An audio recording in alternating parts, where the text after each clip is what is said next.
চলতি অর্থবছরে মাত্র 15% কর দিয়ে কালো টাকা বা অপ্রদর্শিত আয় বৈধ করার সুযোগ দেওয়া হতে পারে বলে আগাম বার্তা দিয়েছে জাতীয় রাজস্ব বোর্ড এনবিআর। মূলত অপ্রদর্শিত অর্থনীতির মূলধারায় আনতে আগামী 2024-25 অর্থ বছরের বাজেটে পুরনো আয়কর আইনের 19 ধারা বর্তমান আইনে অন্তর্ভুক্ত করার পরিকল্পনা করছে এনবিআর। এর আগেও 2020-21 অর্থ বছরে সরকার মাত্র 10% কর পরিশোধ করে কালো টাকা সাদা করার সুযোগ দেয়। পাশাপাশি সহজ শর্তে পাচার অর্থ দেশে ফেরাতে চলতি বাজেটে দায় মুক্তির প্রস্তাবনাকে গুরুত্ব দেওয়া হচ্ছে।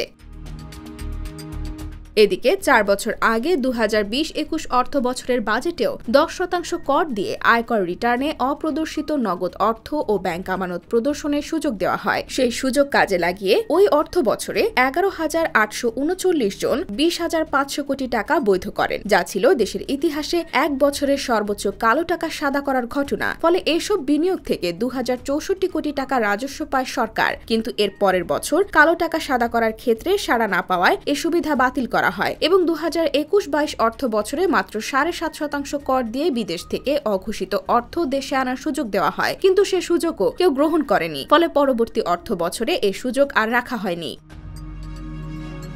আগামী বাজেটে 15% কর দিয়ে আয়কর রিটার্নে অপ্রদর্শিত নগদ অর্থ ব্যাংক আমানত প্রদর্শনের সুযোগ দেওয়া হচ্ছে বলেও জানিয়েছে এনবিআর। এছাড়া বর্তমানে ব্যক্তি করদাতাদের সর্বোচ্চ কর হার 25%, যা আগামী অর্থ বছরে 30% করার পরিকল্পনা করছে এনবিআর। বর্তমানে আয়কর আইন অনুযায়ী যে কোনো করদাতা সর্বোচ্চ 25% করের সঙ্গে 10% জরিমানা দিয়ে কালো টাকা সাদা করার সুযোগ পান। তবে এর বাইরে প্লট বা ফ্ল্যাট কেনার ক্ষেত্রে এলাকা ভেদে নির্দিষ্ট আয়তনের উপর ভিত্তি করে নির্ধারিত কর পরিশোধ করেও টাকা সাদা করার সুযোগ রয়েছে।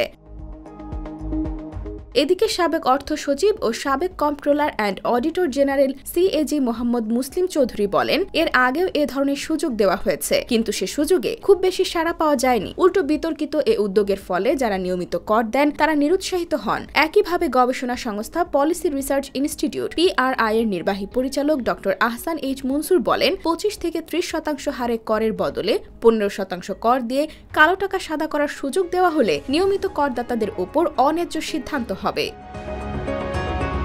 IBTV USA, new York.